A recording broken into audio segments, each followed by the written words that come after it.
বন্ধুরা, সাধারণভাবে বাসমতি চাল অনেক আগে থেকে ভিজিয়ে রেখে বাড়ির জন্য বানালাম আজকে ফ্রায়েড রাইস। যাতে মটরশুঁটি এখন তো সিজন নয়, তাই সুফলা দিইনি বা গ্রিন মটরও দিইনি, আমি শুধু গাজর দিয়ে বানিয়েছি। চাল ফুটিয়ে নেওয়ার পরে ভালো করে গরম জলে চালটা ছেড়ে ভালো করে ফুটিয়ে নিচ্ছি গাজর আর চাল দিয়ে।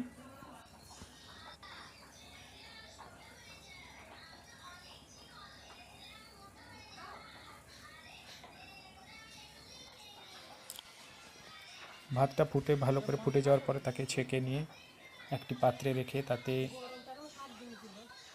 কিশমিশ, কাজু ভাজা এবং চিনি, লবণ ও ঘি দিয়ে ভালো করে মাখিয়ে তৈরি করে নিলাম ফ্রায়েড রাইস।